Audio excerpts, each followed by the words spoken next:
আসসালামু আলাইকুম। বলো, বিচারের দিনে অবিশ্বাসীদের বিশ্বাস ওদের কোনো কাজে আসবে না এবং ওদের অবকাশও দেওয়া হবে না। অতএব তুমি ওদের উপেক্ষা করো এবং অপেক্ষা করো। ওরাও অপেক্ষা করছে। সূরা সাজদা 29 ও 30 নম্বর আয়াত।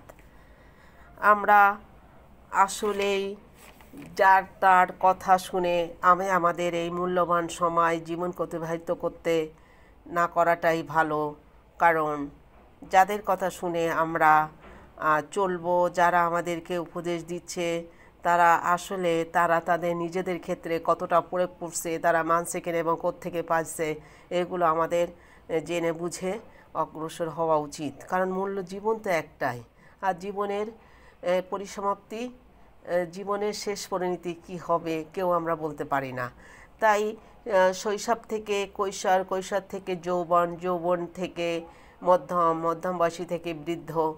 তো যখন আমরা শিশু ছিলাম কিছুই বুঝতাম না, আবার যখন কৈশোর উঠলাম জীবনের অনেক চাওয়া পাওয়া, অনেক চঞ্চলতা, আবার যখন যৌবন আসলাম যৌবনের উন্মাদনায় অনেক কিছু আমরা বোঝার পরও ভুল করেছি, আবার আর না বুঝেও না বোঝার ভান করেছি, আবার বুঝলেও সেটা মানি না। অনেক কিছু সমন্বয়ে আমাদের দিন সুন্দর জীবনগুলো, অতি সুন্দর জীবনের সময়গুলো অতিবাহিত হচ্ছে।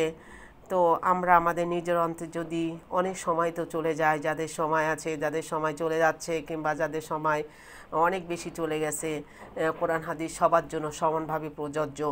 তাই আমাদের অজান্তে যদি আমরা কখনো ভুল করে ফেলি, তাহলে আমরা আল্লাহর কাছে কিভাবে বলবো আমাদের ভুলের কথা, এই নিয়ে আমরা কিছু বলতে চাচ্ছি। যদি আমাদের জানা থাকে আলহামদুলিল্লাহ, না জানা থাকলে আমরা জানার চেষ্টা করব। আবদুল্লাহ ইবনে মাসুদ রাদিয়াল্লাহু তাআলা আনহু হতে বললেন, রাসূল সাল্লাল্লাহু আলাইহি সাল্লাম, যদি কেউ এই দোয়া 3 বার পড়ে তবে আল্লাহ তাকে ক্ষমা করে দিবেন, যদিও সে জিহাদের ময়দান থেকে পালিয়ে আসার মতো কঠিন পাপ করে থাকে। মুস্তাদরাক হাকিম 1/792, 2/128, আবু দাউদ 2/85 নম্বর 1517। রাসূল সাল্লাল্লাহু আলাইহি ওয়াসাল্লাম দৈনিক 100 বার তওবা করতেন। তিরমিজি হাদিস নম্বর 2831। তাহলে আমি এই ক্ষমা পাওয়া বা তওবা করা দোয়াটা আপনাদের সামনে বলার চেষ্টা করছি। আস্তাগফিরুল্লাহাল্লাযী লা ইলাহা ইল্লাহু ওয়াল হাইয়ুল কাইয়্যুম ওয়া আতুবু ইলাইহি লা হাওলা ওয়ালা কুওয়াতা ইল্লা বিল্লাহিল আলিয়্যিল আযীম। আমরা যদি এই আস্তাগফিরুল্লাহটা মানে বুঝি এবং ছোটো ছোটো পড়ার চেষ্টা করি, তাহলে কিন্তু খুব সহজেই আমরা মুখস্থ করতে পারবো। অর্থ হচ্ছে, আমি ক্ষমা চাচ্ছি তার কাছে যার কোনো শরিক নেই, যিনি চিরঞ্জীব ও শাশ্বত, এবং আমি তার কাছে গুনাহ না করার ওয়াদা করছি, যার সমকক্ষ আল্লাহ ছাড়া আর কেউ নাই এবং যিনি সুউচ্চ মহান।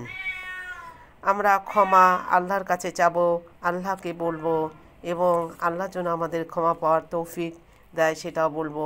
যদি আমরা এটা মুখস্থ করতে আমাদের কষ্ট হয় কিংবা মনে হয় যে পারবো না, এই জিনিসটা আসলে অনেক কিছুই ওই ক্ষেত্রে আমরা সময় প্রয়োগ করি, কিন্তু একটু চেষ্টা করি। এরপরও আমরা যদি আমাদের মন থেকে আমরা কঠিন মনে হয়, তবু যেন আমরা বলি আস্তাগফিরুল্লাহ আস্তাগফিরুল্লাহ আস্তাগফিরুল্লাহ আস্তাগফিরুল্লাহ। আজ এই পর্যন্ত। আল্লাহ হাফেজ। আসসালামু আলাইকুম।